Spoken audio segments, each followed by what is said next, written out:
Om Namo Bhagavate Vasudevaya.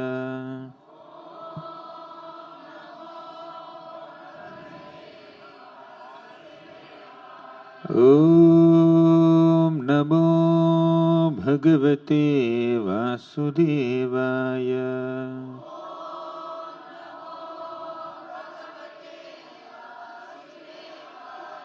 Om Namo Bhagavate Vasudevaya.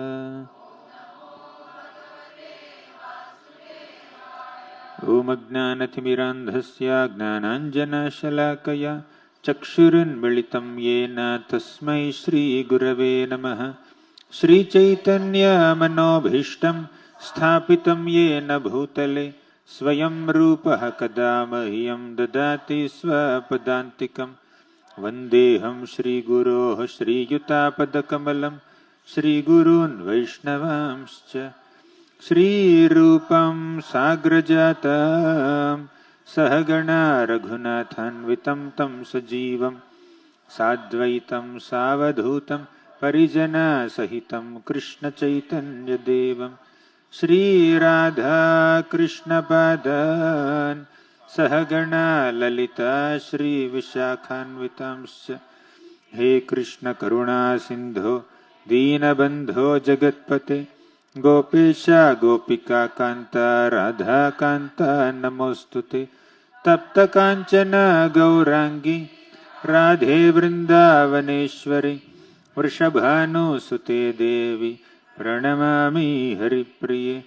Vancha Kalpatarubhyascha Kripa Sindhubhya evacha Patitanam Pavanebhyo Vaishnavebhyo Namo Namaha. Nama Om Vishnupadaya Krishna Presthaya Bhutale Srimate Bhaktivedanta Swamin iti namine. Namaste Saraswati Deve Gauravani Pracharine Nirvisesha Sunyavadi Paschatya Deshatarine. Jai Shri Krishna Chaitanya Prabhu Nityananda Shri Advaita Gadadhara Shri Vasadi Gaura Bhakta Vrinda. Hare Krishna Krishna Krishna Hare Hare Hare Rama Rama Rama Hare Hare.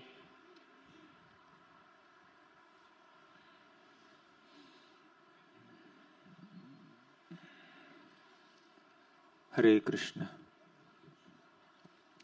My humble obeisances to all the devotees who have assembled for this fourth day of our 7-day series of our discussions on Bhishma Dev's glories, Bhishma Dev's teachings and Bhishma's prayers.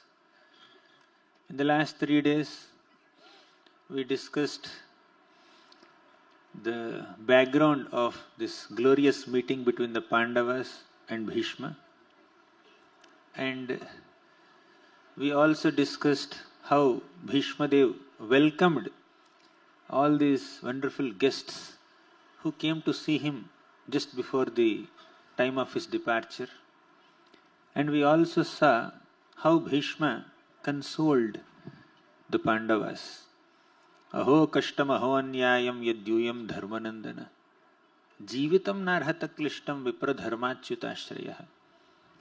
Bhishma Dev very beautifully established that all the experiences, unpleasant experiences that Pandavas faced in their lives were not because of their karma, were not also because of kala, but they were because of the Lord's arrangement. Tasmadidam daivatantram.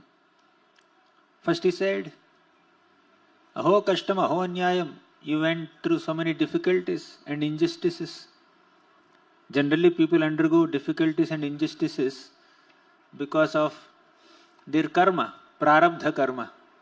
But in the case of Pandavas, there is no prarabdha karma. In the case of practicing devotees, there are some difficulties because of their mistakes, their offenses, and some aparadhas and anarthas they still have in their hearts. But Pandavas were not practicing devotees. They were not inattentive sadhakas who commit some mistakes sometimes. Pandavas were pure devotees and the companions of Krishna. How can prarabdha karma even affect them? Then the second possibility is sarvam kalakritam manye bhavatam chayata priyam sapalo yadvashe loko vayo riva ghanavalihi. Sarvam kalakritam manye. Everything happens by the influence of time. And even the great rulers of all planets and the residents of planets, all of them are under the control of time. Just like the clouds cannot stay at one place, they have to move from one place to another place because of the movement of winds. Similarly, we cannot choose certain experiences in our lives in one sense. We have to undergo certain experiences by the passage of time. Therefore, Kala is the cause. However, how can time influence devotees? Kala is just a representative of Krishna. Kal or time factor does not completely represent Krishna's Swarupa.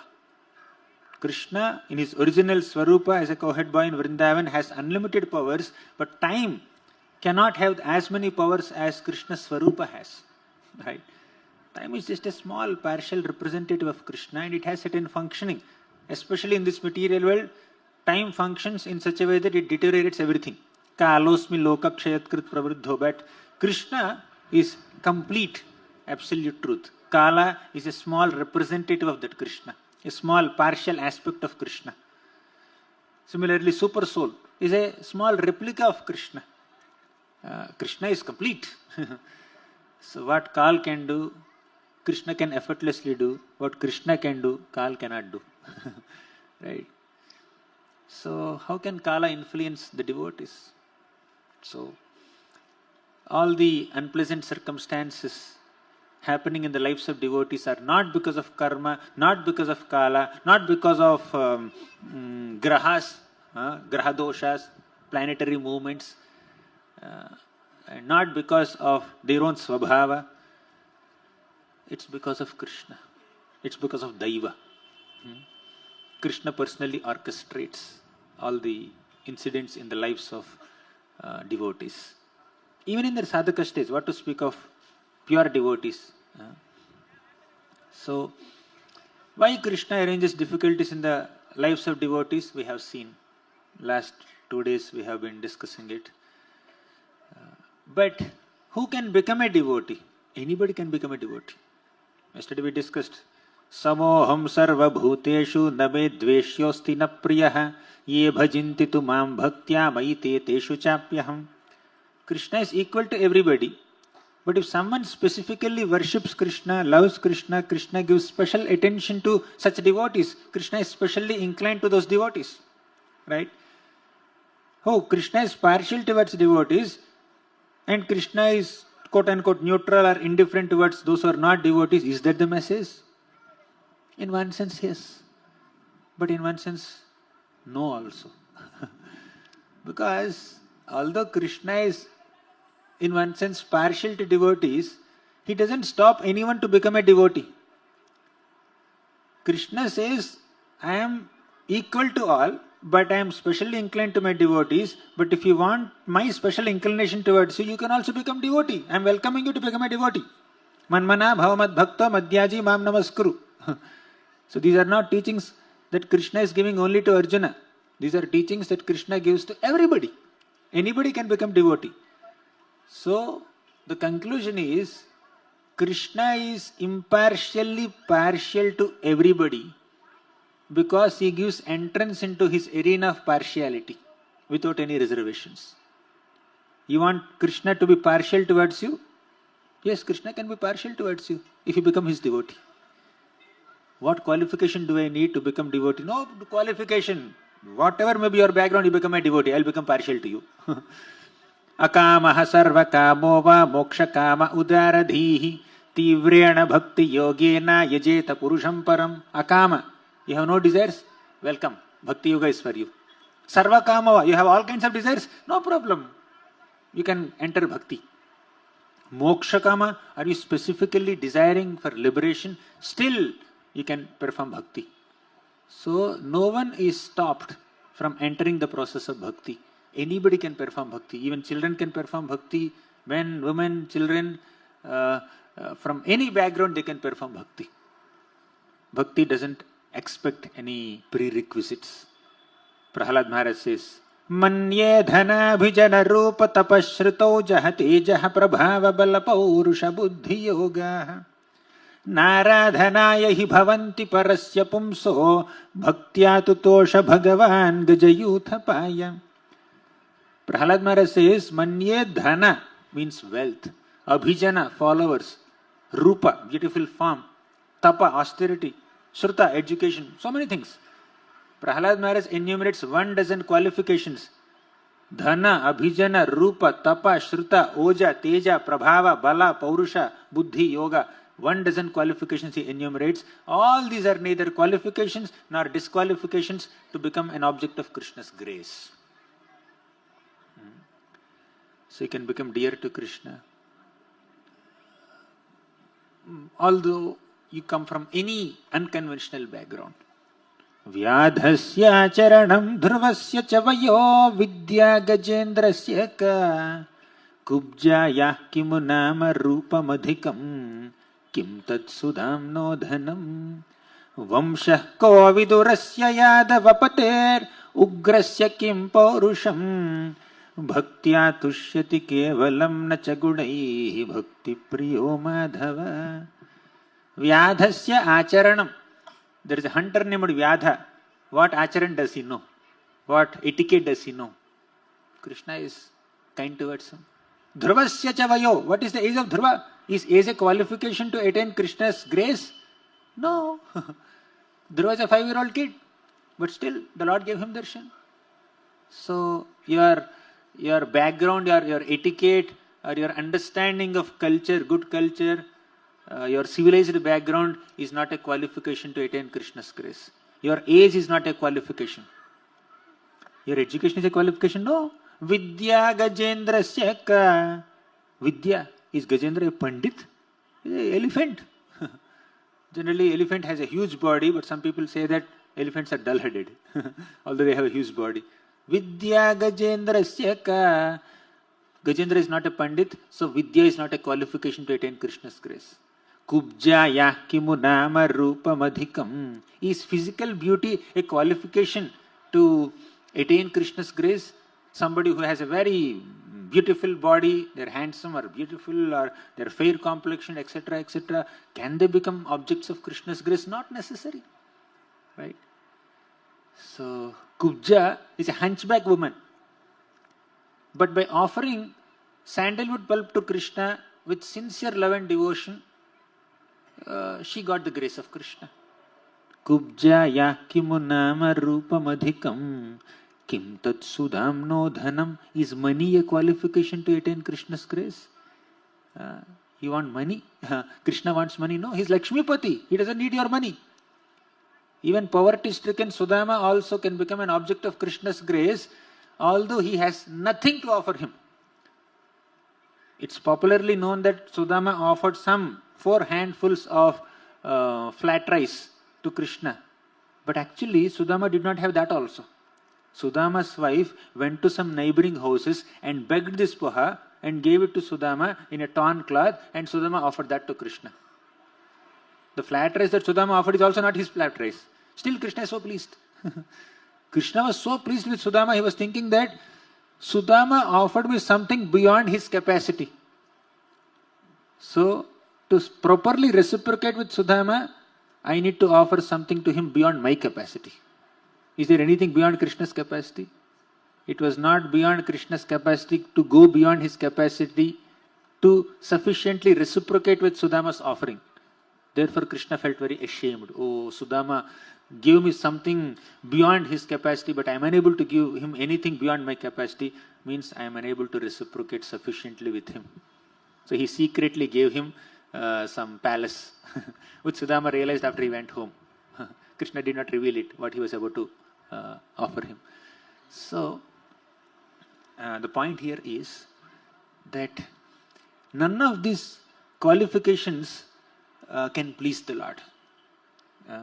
Kim tat sudamno dhanam vamsha ko vidurasya yadavapater ugrasya kim paurusham. Taking birth in a great dynasty, is that a qualification to attain Krishna? No. What is the Vamsha of Vidura? He's a Dasi Putra. He's a son of a maid servant, but still he's a pure devotee of Krishna. Ugrasya kim paurusham. Having paurusham, having courage to fight in battles, having great Kshatriya mentality. Is that a qualification to attain Krishna's grace? No. Even if you're physically so strong, that doesn't mean you can attain Krishna's grace. Ugrasena Maharaj is not known to fight in so many battles. His own son arrested him. Kamsa arrested him. Of course, Kamsa is not his son exactly, but apparently Kamsa is his son, and Kamsa arrested Ugrasena. Krishna came and released him. But Ugrasena Maharaj is a great devotee. So what pleases the Lord? If money cannot please the Lord, if your education and scholarship cannot please the Lord, if your beauty, physical beauty cannot please the Lord, if your etiquette and civilized life cannot please the Lord, if your high birth and aristocracy cannot please the Lord, what pleases the Lord? Bhaktya tushyati kevalam na chagunaihi bhakti priyo madhava. Only bhakti pleases Krishna. He is bhakti priya. He loves people who have sincere devotion in their hearts. That's all. Bhakti priyo madhava. He doesn't need anything else. So this is how we can become dear to Krishna. And Pandavas are extremely dear to Krishna. So all the sufferings they underwent is not because of their karma. It is not because of kala. It's not because of some graha dosha. It's not because of some other reason. It's completely orchestrated by Krishna to reveal how sincere and how dedicated they are to Krishna, despite facing hundreds and thousands of reversals in their lives. Challenges in life will test our faith in Krishna.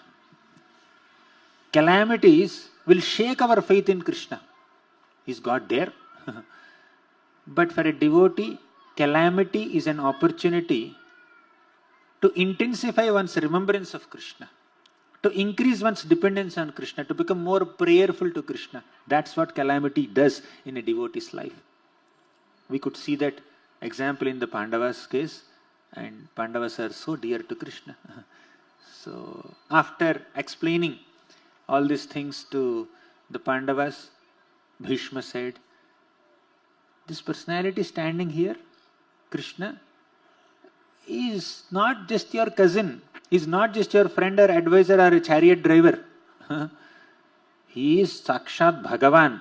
Esha vai Bhagavan Sakshat Adyo Narayana Puman. He is Bhagavan Sakshat, directly the Supreme Personality of Godhead, Adi Narayana. He is the origin of Narayana also. So like that he glorified the Lord in various ways. Sarvatmanaha Samadrsho Advayasya Anahankrite. We discussed all these shlokas yesterday.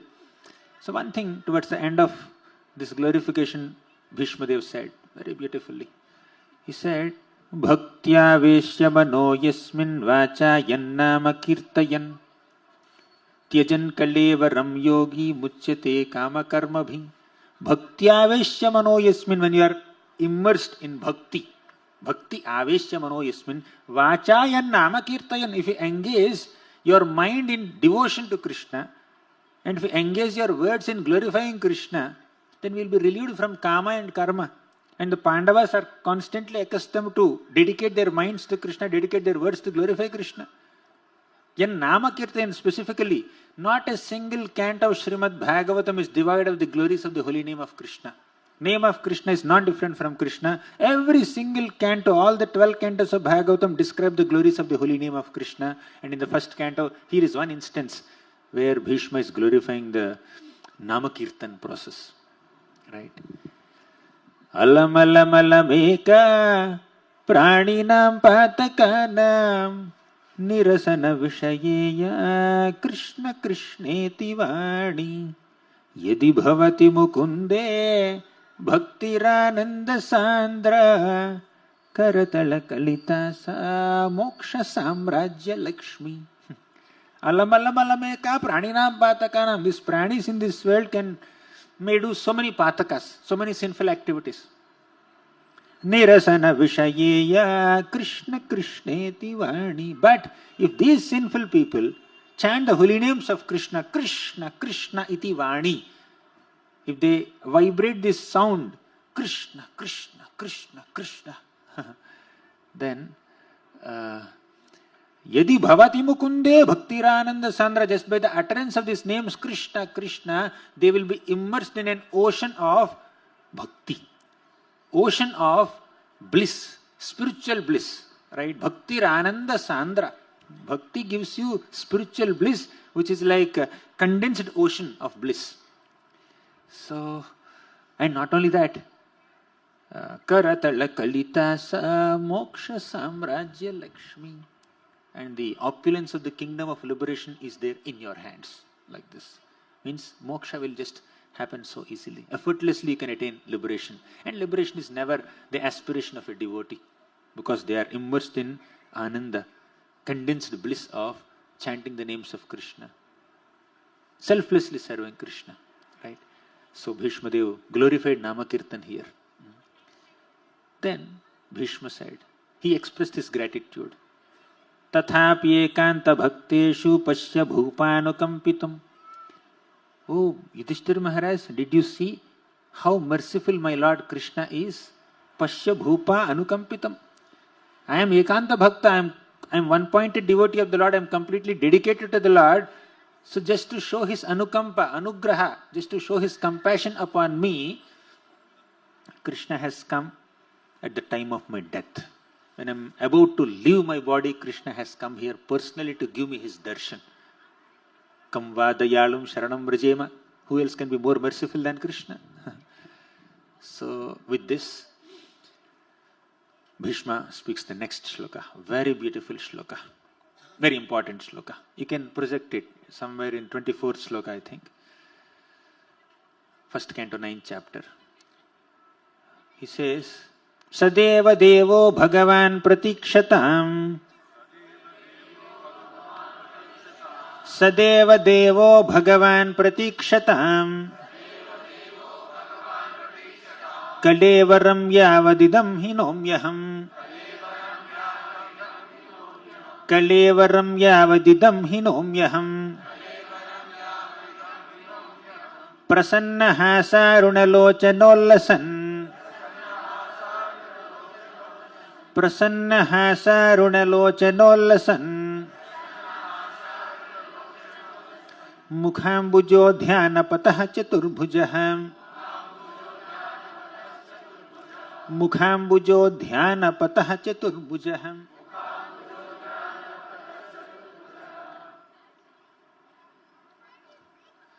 See this beautiful, heart-touching shloka.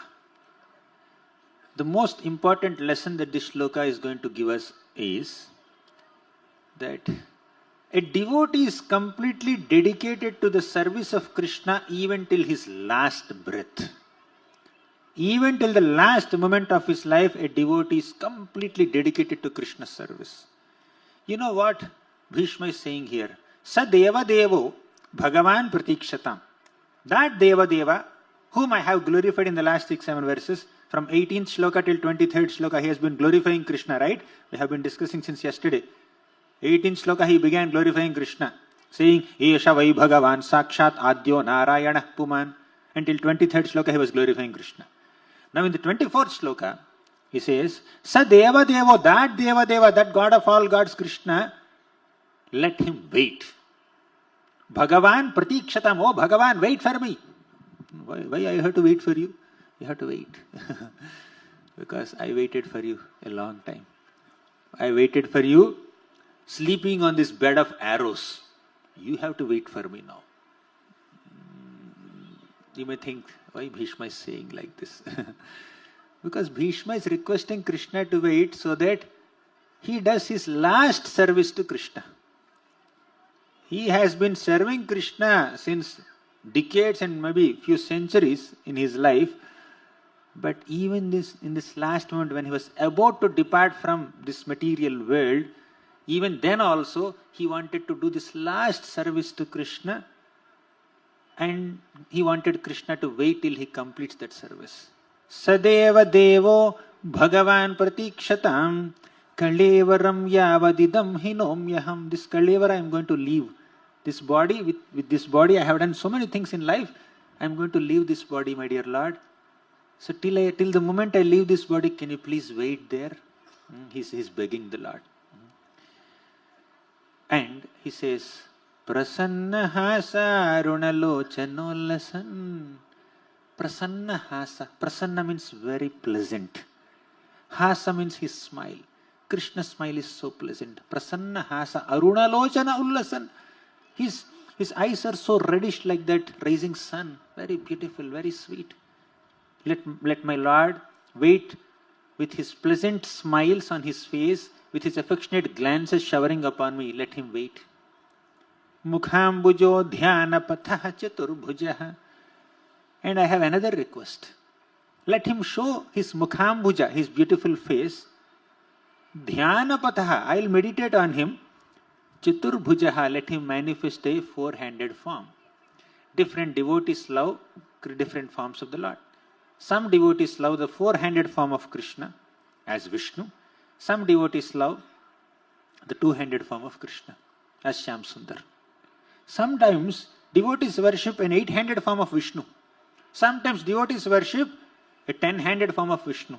Prachetas did that.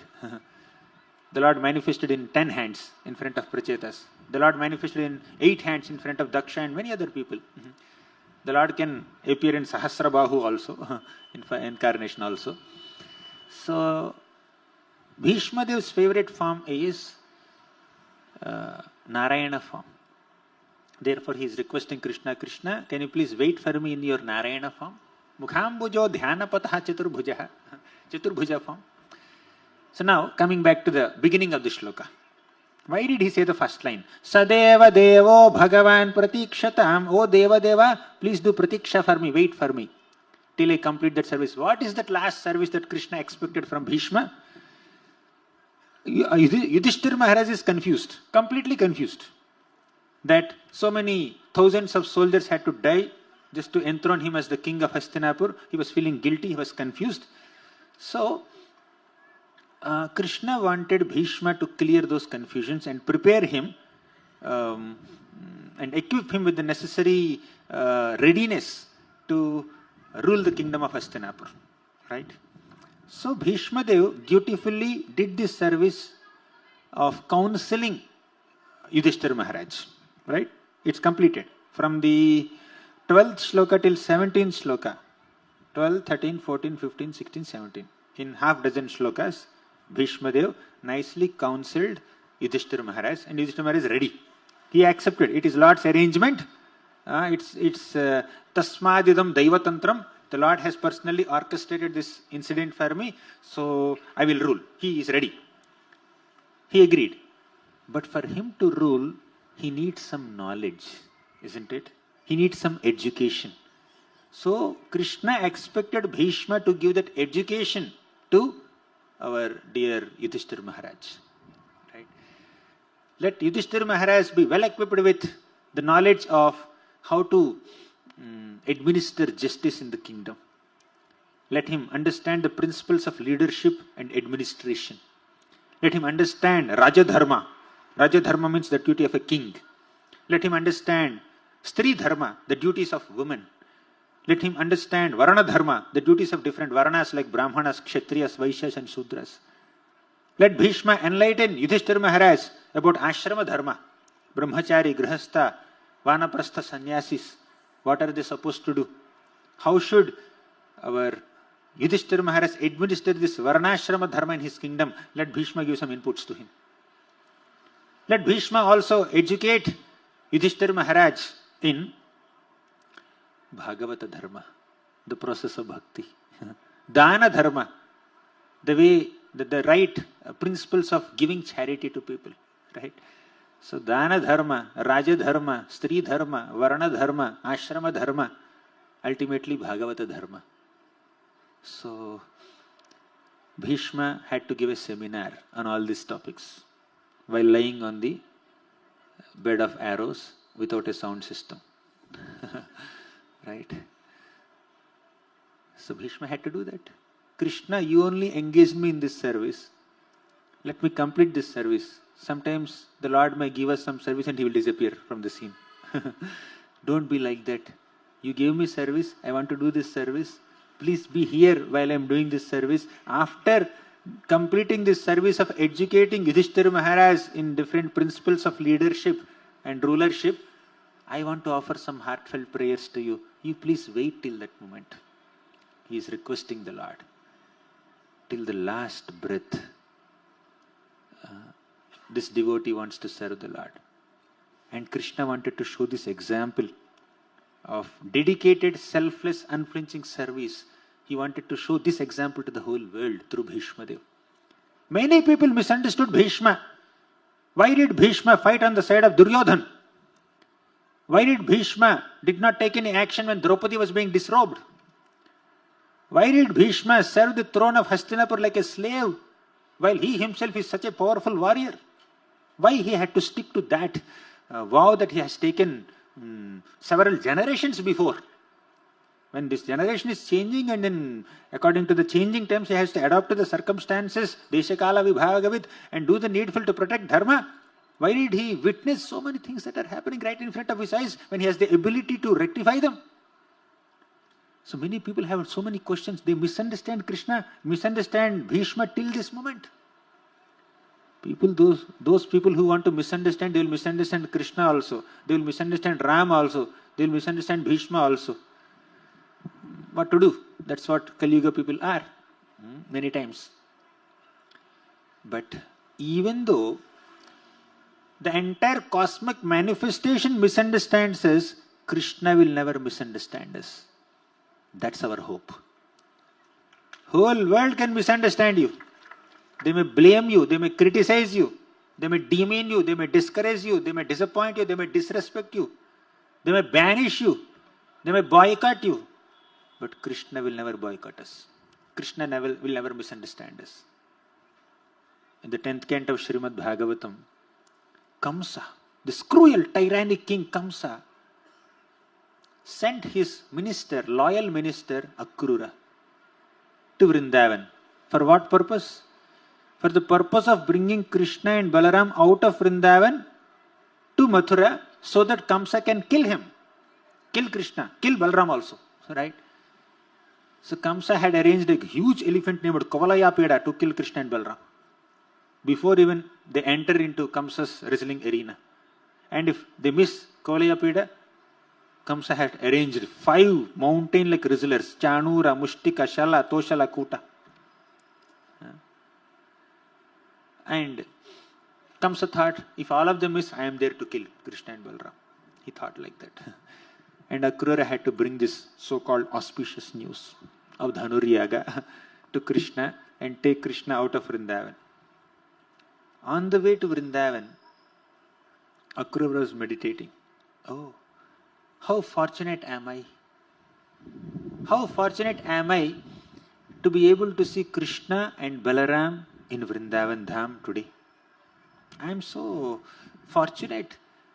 And Krishna gave me this fortune through Kamsa, a cruel king.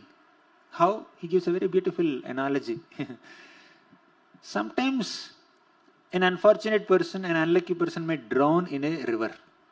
The waves of the river are tossing him left, right, center. He is unable to protect himself. He is unable to rescue himself. But somehow such an unfortunate person, by his good fortune, may be thrown on the shore by the waves of the river themselves. The waves of the river only will throw him on the shore and he is rescued. Similarly, Kamsa is supposed to trouble Akrura and all the residents of Mathura. That same Kamsa is throwing Akrura to Vrindavan. Go Akrura, go and take darshan of Krishna and Balaram in Vrindavan and bring them here. Such a great fortune.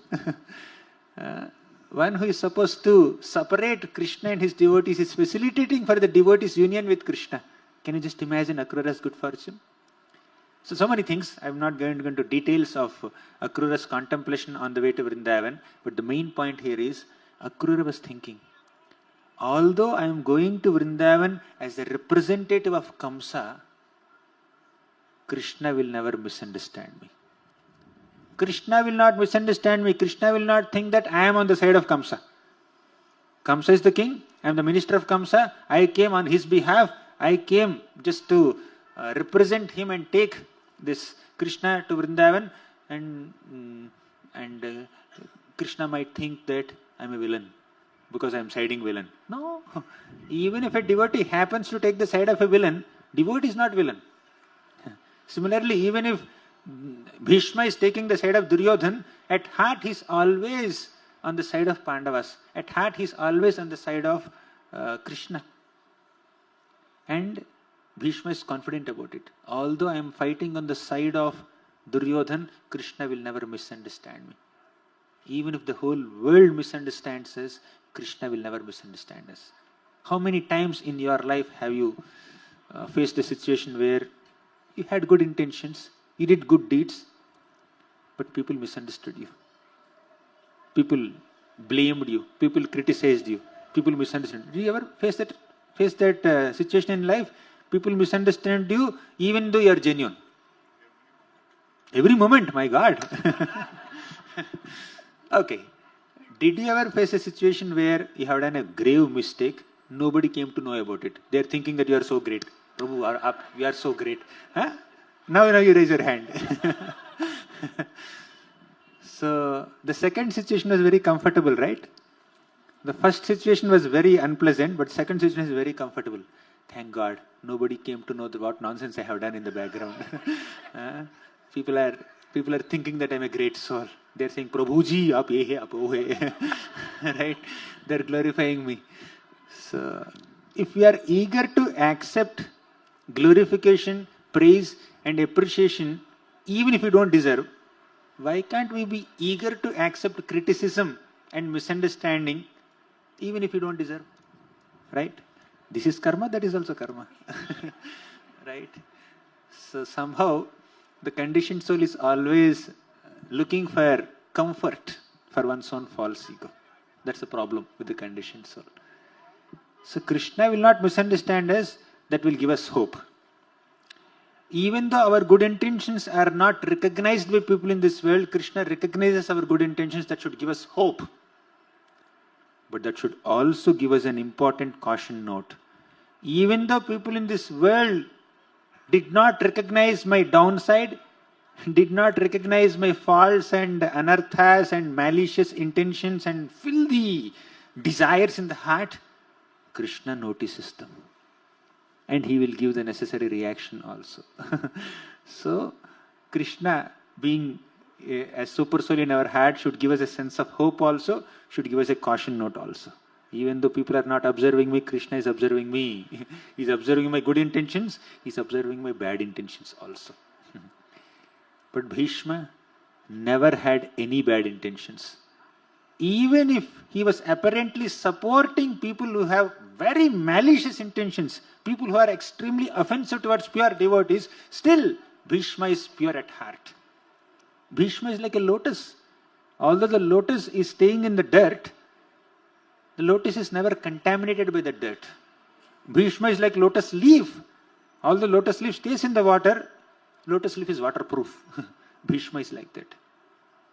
To stay in good association and maintain one's sanity and purity in one's intentions is easy, generally speaking. And even that is difficult many times. But it's relatively easier. But to stay amidst demoniac people, materialistic people who are engaging you in demoniac activities, to stay in such association and still maintain one's purity and integrity requires great strength at heart. And Bhishma had that.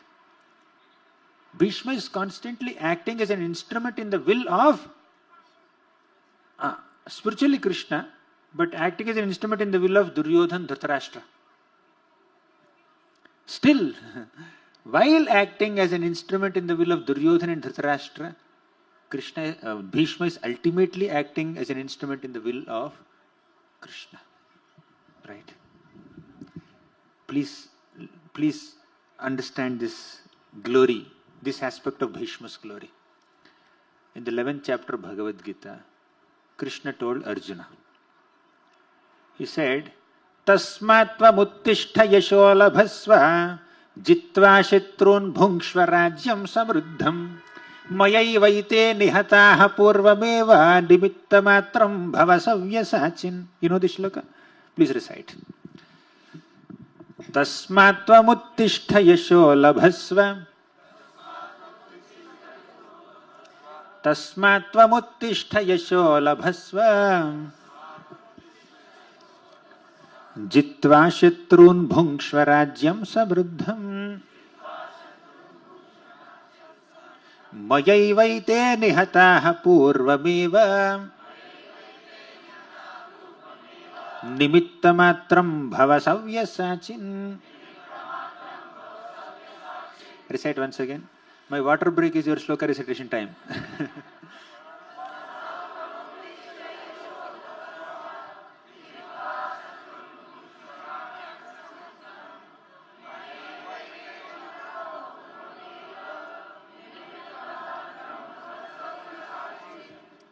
He says, Tasmat, therefore, Tvam uttishta, get up, Arjuna. Yasholabhasva. Yasholabhasva means gain, victory, fame. Yasha means fame, reputation. Labhasva means gain. Gain fame, gain reputation. It's exciting, right? Oh, I have to get up and just gain fame, gain reputation, become very popular. Fine, exciting. Tasmat tvam uttishta yasholabhasva. Jitva shatrun, conquer your enemies. Wow, that's also nice. Bhungshva rajyam samruddham, enjoy a prosperous kingdom of Hastinapur. That's also exciting. Three exciting things. Yasholabhasva, jitva shatrun, bhungshva rajyam samruddham. All three are exciting, right? Fourth thing is even more exciting. You know what is that? Mayaivaite nihataha purvameva. In the first three things that Krishna said, jitva shatrun seems little difficult. Oh, for me to gain reputation and enjoy prosperous kingdom, first I have to conquer my enemies, right? Oh, it's little tricky, Krishna. Can you do something about it? I have already done it. Mayaivaite nihataha purvameva. Pehle se hi. Purvameva. Earlier only, I have already killed all these people. Mayaiva aite nihataha purvameva. All these soldiers that you are supposed to kill have already been killed by me, my dear Arjuna. Oh, you have killed all of them? Then what am I supposed to do? Nimitta matram bhavasavya sachin. You just be an instrument in my hands. Nimitta matra. Just be a nimitta matra in my hands. Nimitta matra is just an instrument, a tool in my hands. Right? Bhava savya sachin. You are a savyasachi. Savyasachi means one who can release arrows from both the hands. How does he do it? I don't know. Don't ask me. I never released an arrow even with one hand also. Right? So he can release arrows from both hands, but still he is an instrument in Krishna's hand. Even if you are so expert to release arrows from both hands, you are still an instrument in Krishna's hand only. Jitva shatrun bhukshvarajvam samuddham mayaivaite nihataha purvameva nimitta matram bhavasavya sachin. Why did he say this shloka? Important point. After reading this beautiful shloka, or after hearing this beautiful shloka, Arjuna's position is very comfortable. Oh, Krishna has already killed. My victory is guaranteed. I will get my kingdom, I will get my reputation, I will get my enjoyment. I can happily act as instrument in Krishna's will. Right? I'm just an instrument in Krishna's will. While by acting as an instrument in Krishna's will, what will you get? You will get victory.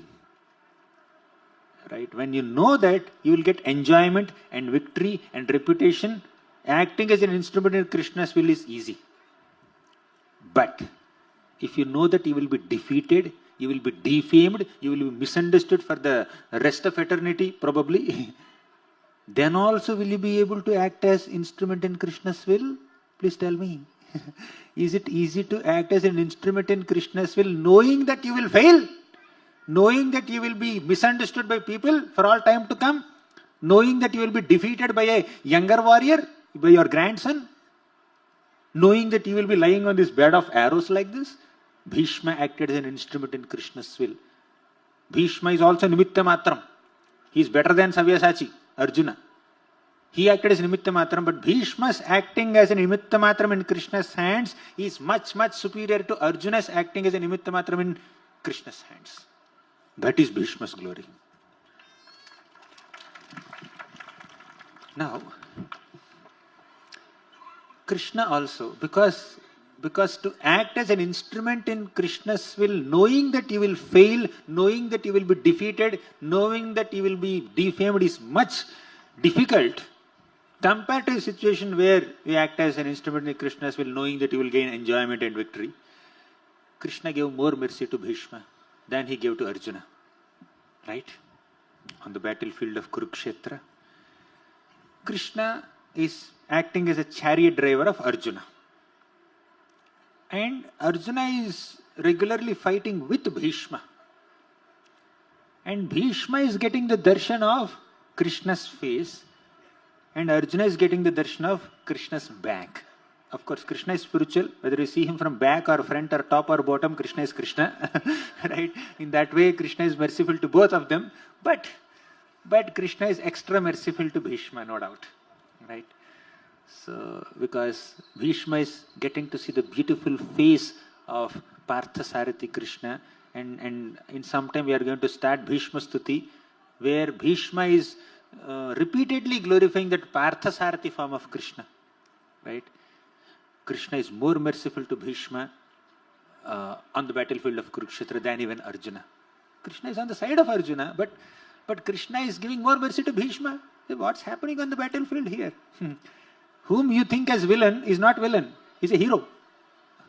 Whom you think as hero, he's not the main hero. He's not villain, but definitely, but he's not the main hero there.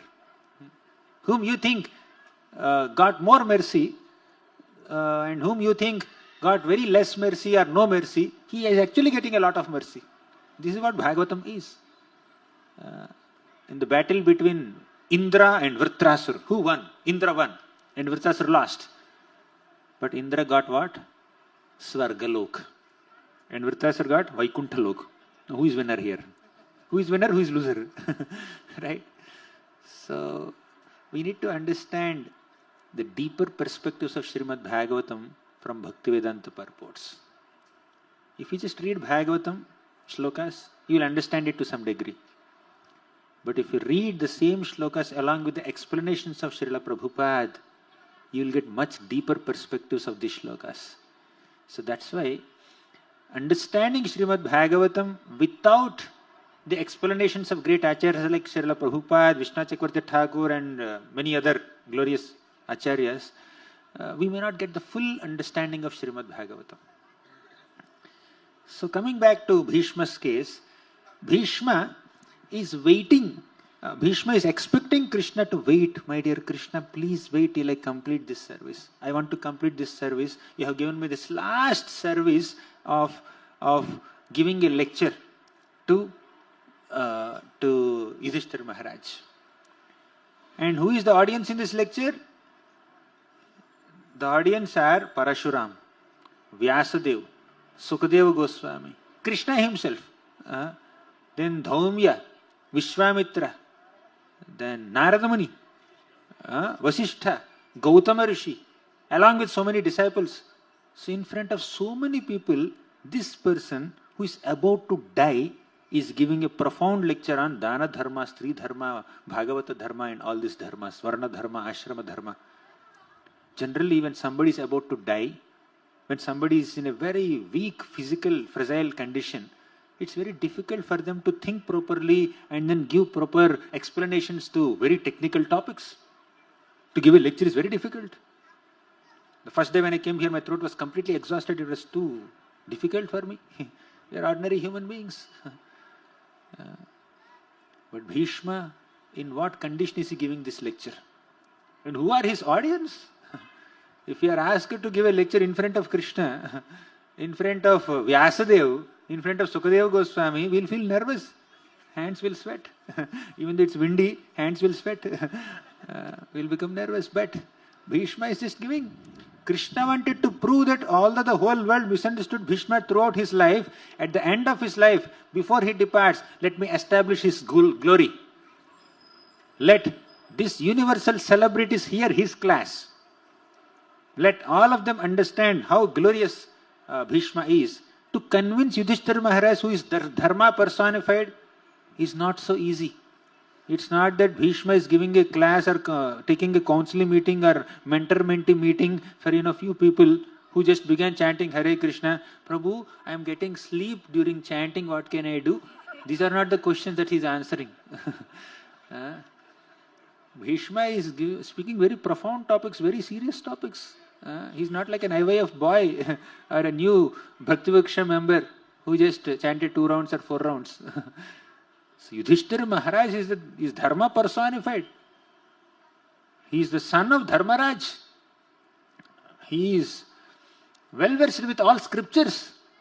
When such Yudhishthira Maharaj is confused, to clear his confusions, how much clarity you need to have. And how much clarity... Yeah, Hare Krishna. Sorry to interrupt the Srimad Bhagavatam class. It's unfortunate that somebody has parked a car. It's troubling the neighbor. Whosever car it is, seems to be a white, I don't know what car, 67614. Lift your hand, please. Whosever car it is. Hyundai car.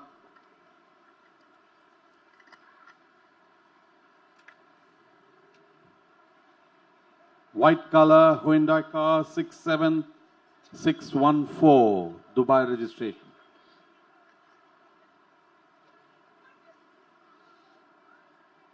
Mil gaya?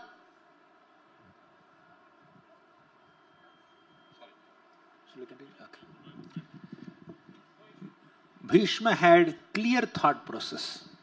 By dint of his deep devotion towards Krishna, Bhishma had clear thought process. He knows what to speak. He knows how much to speak. He was about to depart from this world. He has to give this last lecture. Anyways, I am going to die now. Anyways, I am going to Vaikuntha. My boarding pass is ready. Web check-in is done already. My Vaikuntha airplane is about to take off. Even if I do a sloppy job in this last lecture, kya farak padta hai? He was not thinking like that. He gave guidance to Yudhishthira Maharaj.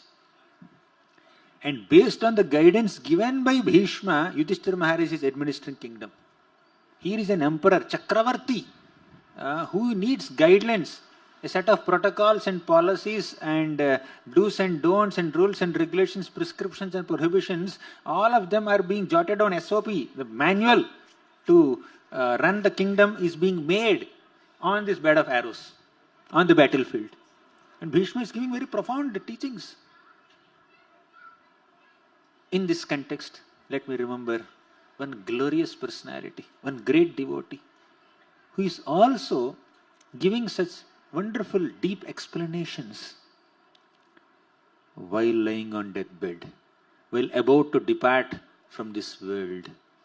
He is none other than His Divine Grace A.C. Bhaktivedanta Swami Prabhupada.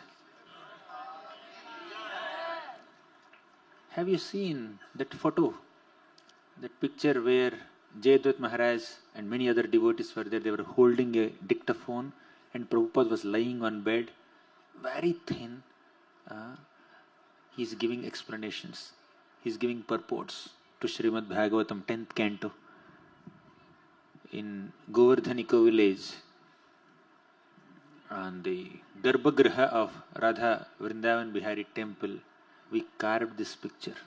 Prabhupada translating Srimad Bhagavatam, giving purports to Srimad Bhagavatam while lying on this bed in his very last days. And the last chapter that Srila Prabhupada has translated was the 13th chapter of the 10th canto, which is Brahma Vimohana Leela. Read the purports of Prabhupada, Bhaktivedanta purports of Prabhupada, 13th chapter, 12th chapter, 11th chapter, profound purports. Clear thought process. There is absolutely no confusion. When you are in physical pain, you can't speak properly. When you are exhausted, you can't speak properly. When you are tired, you can't speak properly. When you are sick, you can't speak properly. How can you speak properly on the deathbed? Not just speaking properly and communicating your needs or your moods, but giving explanations that are relevant for all hundreds and thousands of years to come.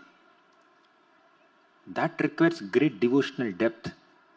So Prabhupada is very much in line with Bhishma Dev, isn't it?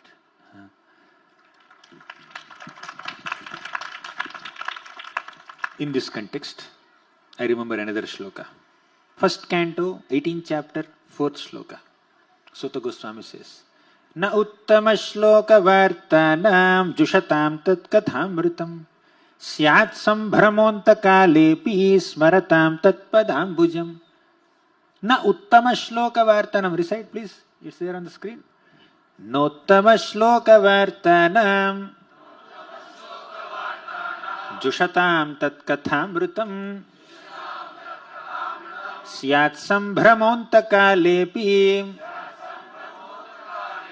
smaratam tat padambujam. Na uttama shloka vartanam jushatam tat kathamritam. One who is accustomed to relishing the nectarian topics of Krishna's nama, rupa, guna, leela will not run into any misconceptions or bewilderments or confusions even on the deathbed. Syat sambhramo antakalepi. Antakala means at the time of leaving the body. Syat sambhrama means no confusions in the mind. Generally, people in this world, at the time of their death, they meditate on their unfulfilled material desires. They think, this old grandfather is dying, I am dying without seeing the marriage of my granddaughter. And this man who is dedicated to making a building, he is thinking, oh, I wanted to make a 4-story building, somehow my building stopped in the 3rd floor only. He is thinking like that. So people meditate on their unfulfilled material desires, or people become so overwhelmed with physical pain and emotional pain of leaving the relatives. And they beg the doctors, can you please make me live for 10 more days or 20 more days? Please. My relatives are on the way. They're about to come to see me. They will come by this evening. Can you keep me alive till this evening? Not sure. When the tenure of a living entity within a body is finished, the living entity cannot stay in the body even for 1 second. What to do? And in that last moments, a materialistic person meditates on so many things, is confused and bewildered. He doesn't know what he's speaking, what he's thinking, totally deranged. But for a devotee who has dedicated one's whole life to glorify the topics of the Lord, Syat sambhramo antakalepi, even in antakala, even at the time of death, there are no sambhramas, there are no confusions, there is no bewilderment, no misconceptions. With a clear consciousness, smaratam tat padam bhujam, they will be able to remember Krishna. They will be able to remember Krishna. That's what Bhishma is doing now. Bhishma is giving a lecture to Yudhishthira Maharaj on very, very significant topics. It's a very important meeting. It's not a casual discourse. Based on what Bhishma is teaching Yudhishthira Maharaj has to run a whole kingdom. Can you just understand the gravity of the topics that Bhishma is discussing in such a situation when he was about to depart? How much clear Krishna consciousness this personality must be having. Let people misunderstand him. It doesn't make any difference for devotees. People may misunderstand Bhishma in 100 different ways, but this is the glory of Bhishma Dev. Krishna's personal is coming and sitting there to send him the spiritual world. Krishna has come to send Bhishma to Vaikuntha. Bhishma, please go to Vaikuntha. And some materialistic people are misunderstanding. They just see some movies or serials on Mahabharata and then they say, Bhishma is like, Bhishma is like. Who are you to comment? If you comment, Bhishma's glory will come down or what? Here Krishna is acknowledging Bhishma's glory. Krishna is proving how knowledgeable and how devoted Bhishma is to the whole universal celebrities. All Brahmarshis, Rajarshis and Devarshis have assembled there to see this glorious departure of Bhishma Dev. And Krishna is personally present. Pandavas are hearing him. And the Kali Yuga intellectuals and scholars are feeling, Bhishma should not have done like that. As if they are the appointed jury panel to evaluate the activities of Bhishma Dev. Right? So, Bhishma, with a clear consciousness, is remembering Krishna. And he is teaching our dear Yudhishthira Maharaj. So he taught him. And Bhagavatam does not give so many details of what Bhishma taught. Only main topics are mentioned. Varna Dharma, Ashtama Dharma, just names are mentioned. No details are given. You can go to Mahabharata or some other scriptures where these details are given. But now Bhishma begins his stuti, his beautiful, heartfelt prayers.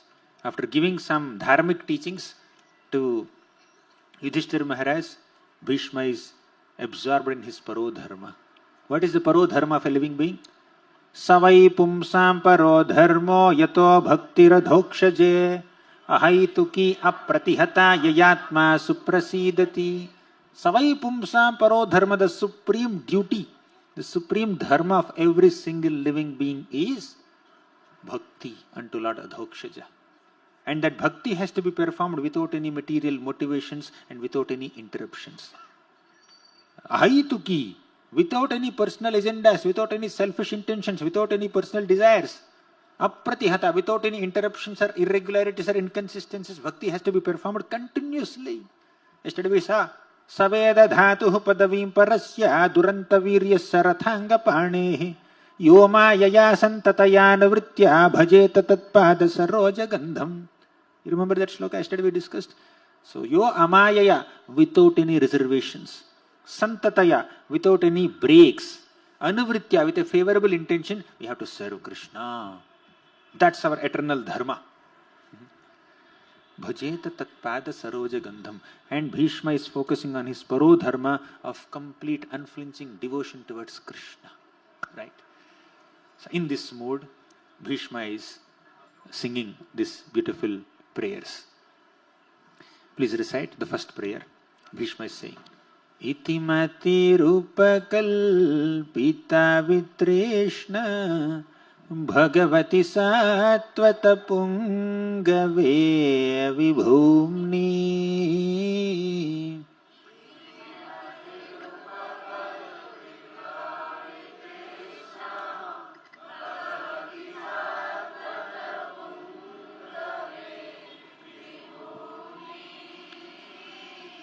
Itimati rupakalpita vitreshna Bhagavati satvata pungave vibhumni.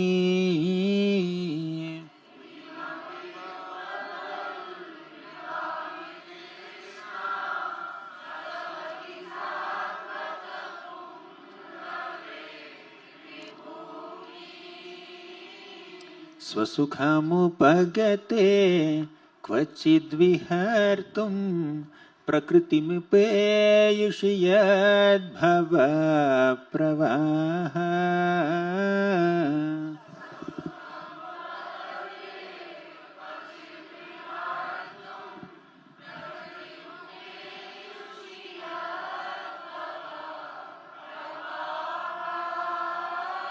Swasukhamupagate kvachidvihartum Prakritim peyushiyad bhava pravaha.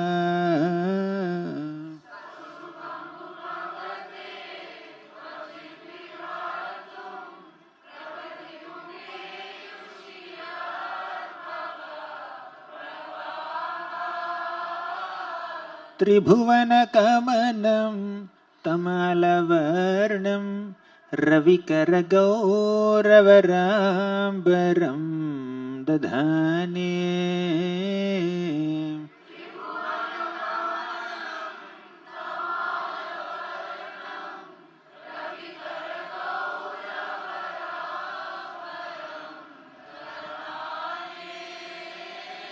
Tribhuvana-kamanam tamalavarnam Ravikara-gauravarambaram dadhane.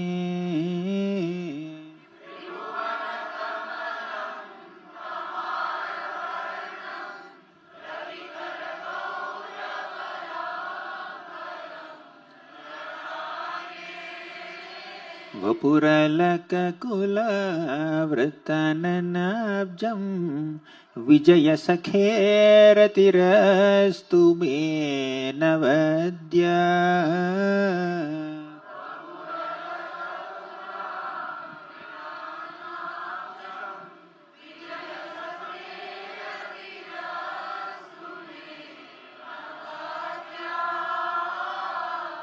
Homework. Memorize these shlokas. Ready, Rishabdev?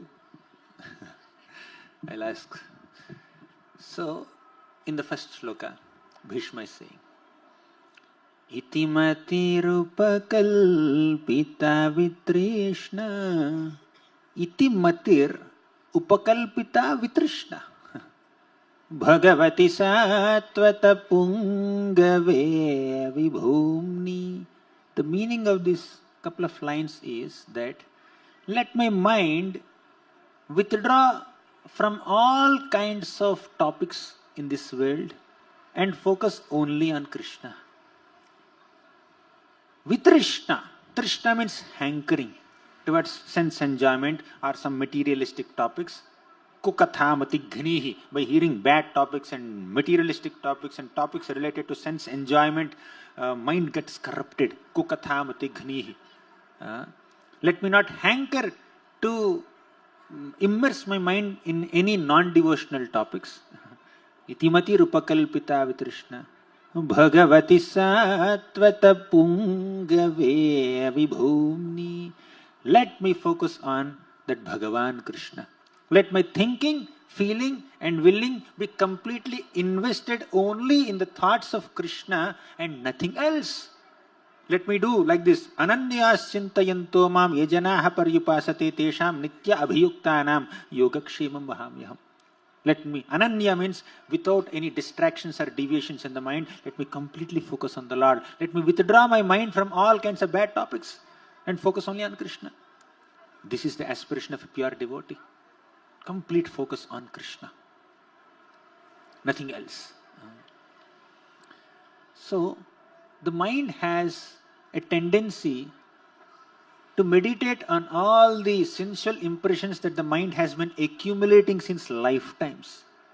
Whenever the senses interact with a sense object, whenever my eyes see a beautiful form, whenever my ears hear a nice sound, whenever my tongue tastes some kind of delicious item, whenever my nose smells some kind of sweet fragrance, whenever my hand touches some soft object, a pleasant impression is stored in the mind.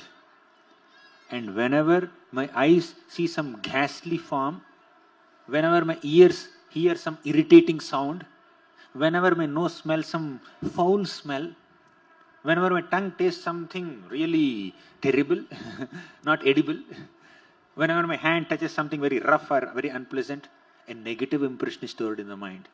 In this way, whenever the senses are interacting with the sense objects, the mind stores all these positive and negative impressions in the mind. And these impressions, which come to the mind through the senses, become thoughts, feelings, desires, attachments, aversions, likes, dislikes. This is how mind becomes filled with hundreds and thousands and millions of impressions. Let me withdraw my mind from all these thoughts and desires and feelings and emotions. Let me focus only on Krishna. Actually, it's very, very difficult to withdraw mind from all these impressions. Even Krishna gives one simple formula: out of sight, out of mind. In the Bhagavad Gita 3rd chapter, for you to control the mind, you need to control the senses first. Because mind is getting all inputs through the senses. When you regulate your senses, mind will not get so many inputs. Thus, you can control the mind. Krishna says that.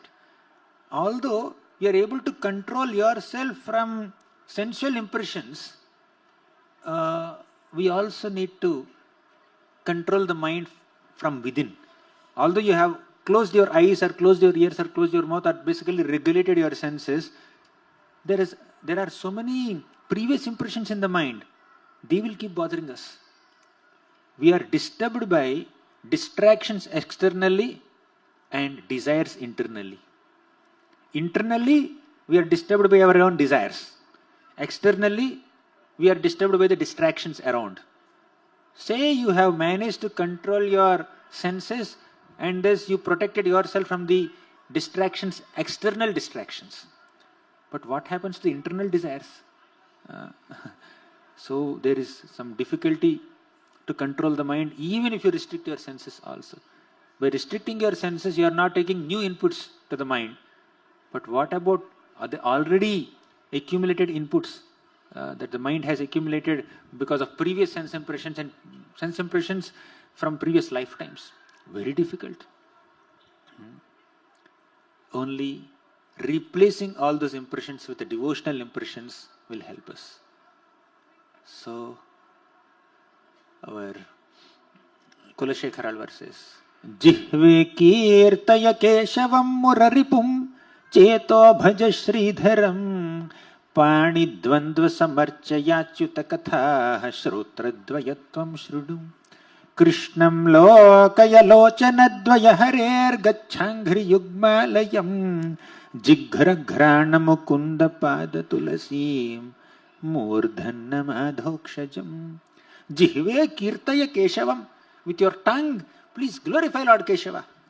Muraripum cheto bhaja. With your mind, constantly meditate on that Murari Krishna.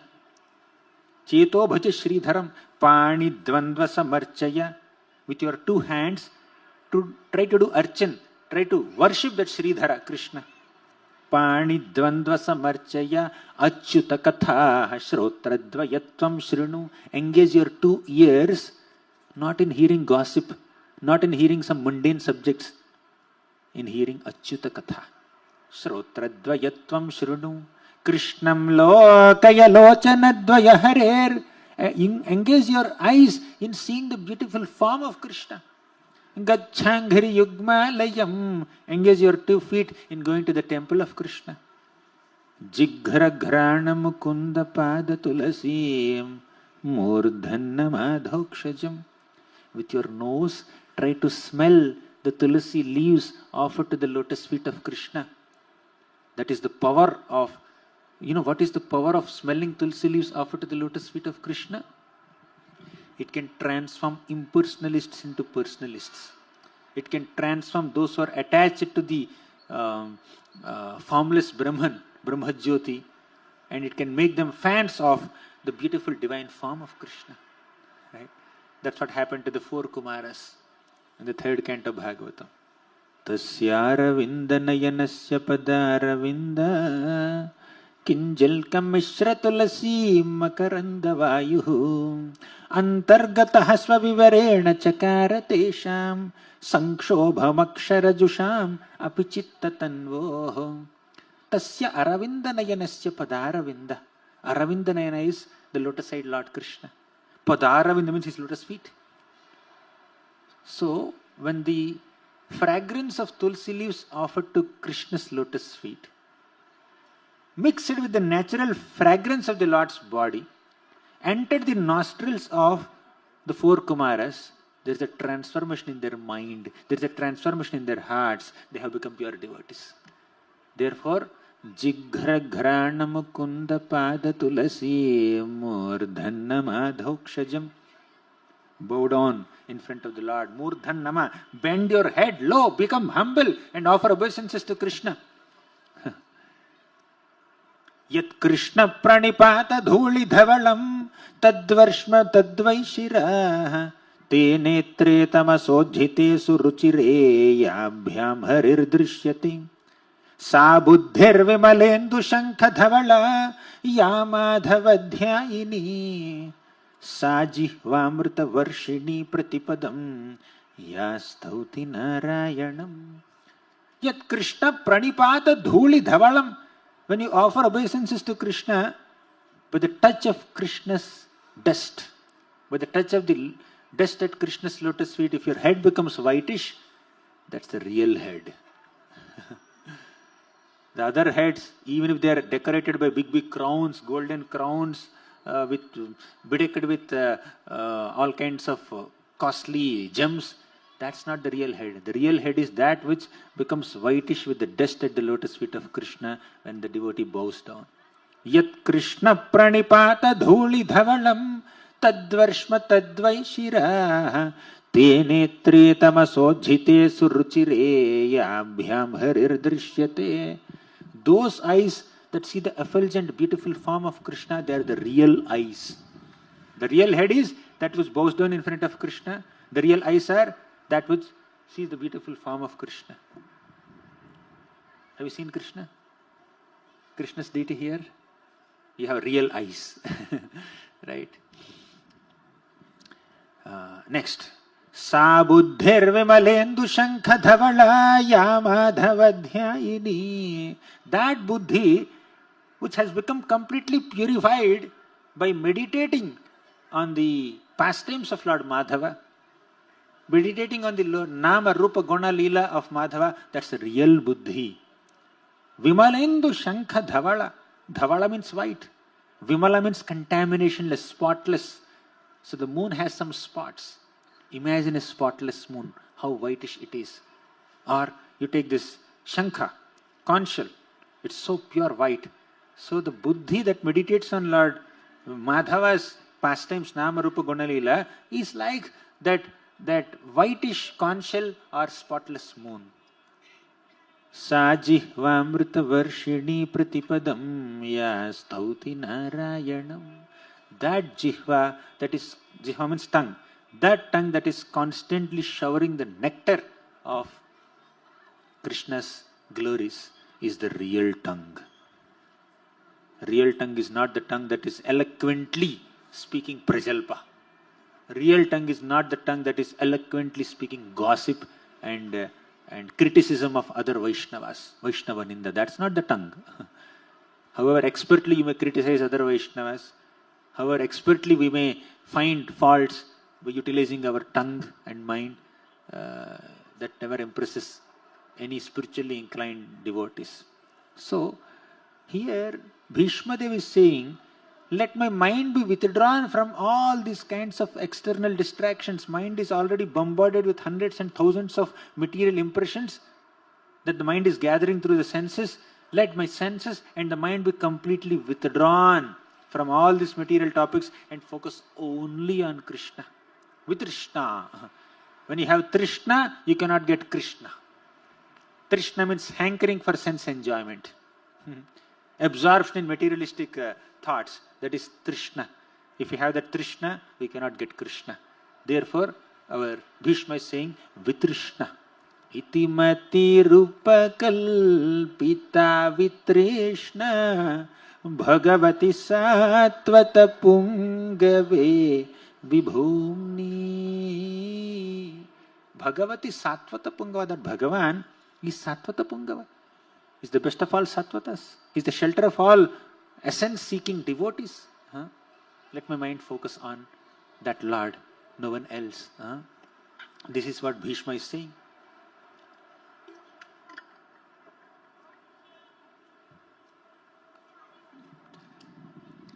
The devotee's ultimate aspiration is to focus on Krishna without any deviation. To completely dedicate one's body, mind and words to Krishna with absolutely no distractions or deviations. Right? Chittam naiva nivartate kshanamapi Sri Krishna padambujan Nindantu priya bandhava gurujana grihnantu munchantu va Durvadam parighoshayantu manuja vamshe kalankostu va Tadrik prema dharanu raga madhuna mattayamanam tume. Chittam naiva nivartate kshanamapi. Let my mind not be distracted or deviated from the thought of Krishna's lotus feet even for one kshana, one moment. Chittam naiva nivartate kshanamapi. Sri Krishna padambujan Nindantu priya bandhava gurujana. My own bandhavas, my own relatives may do ninda. They may criticize me. Nindantu priya bandhava gurujana. My elder superiors also may criticize me. No problem, let them criticize. Grihanantu munchantava. Let them accept me or reject me.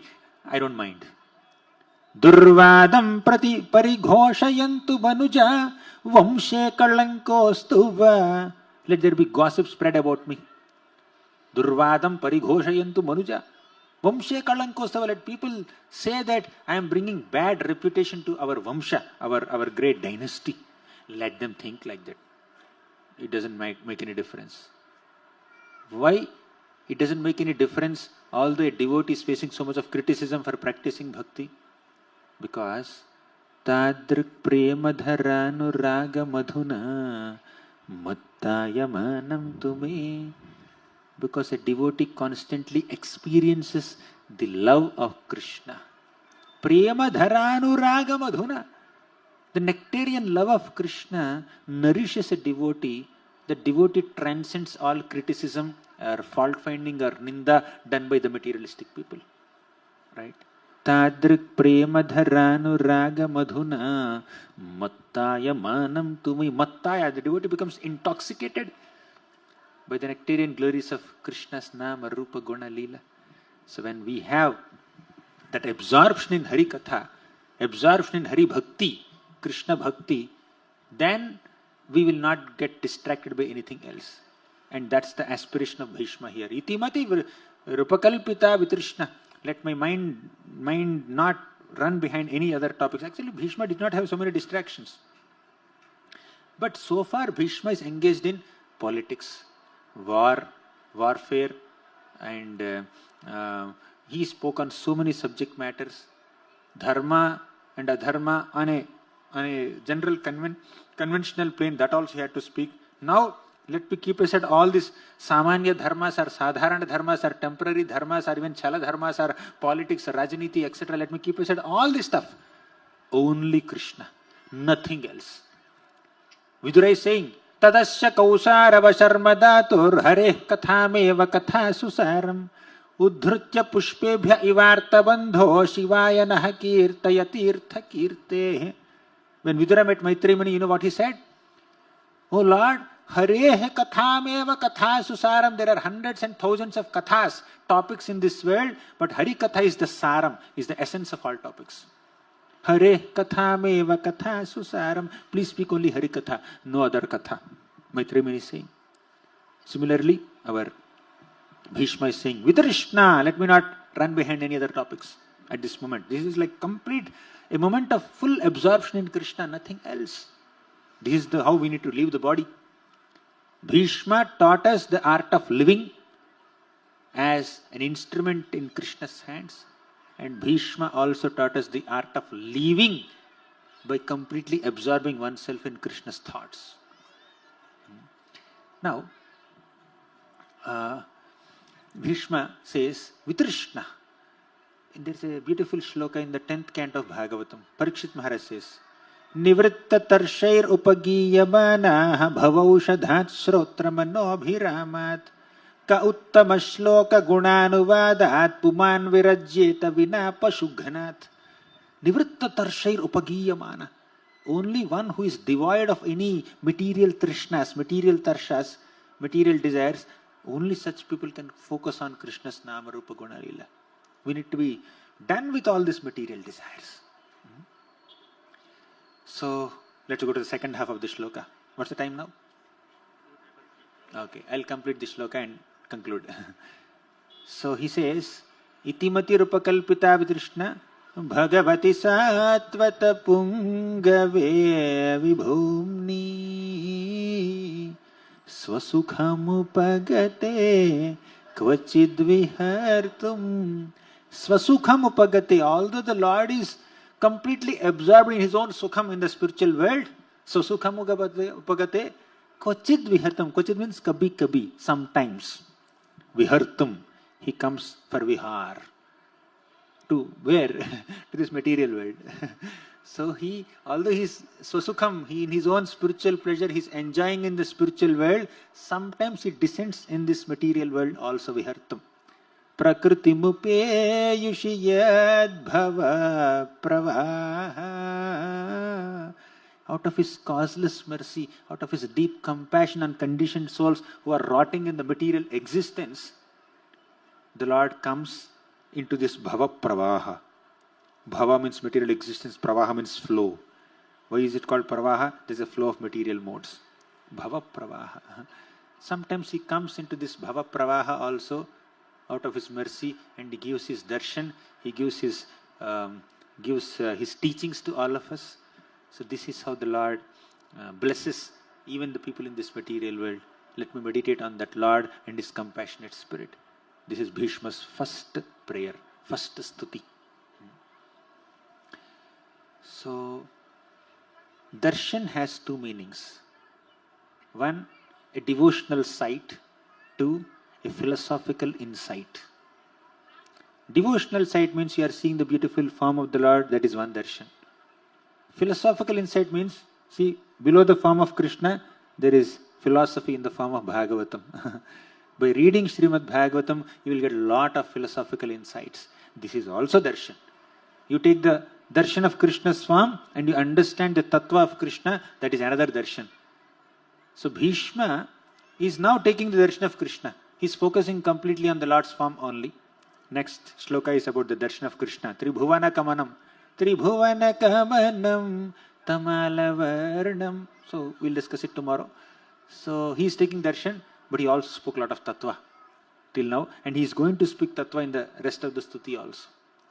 So we'll discuss the remaining prayers of Bhishma in the next 3 days. 3 days. So thank you so much for your kind attention during Hari Katha. Thank you very much.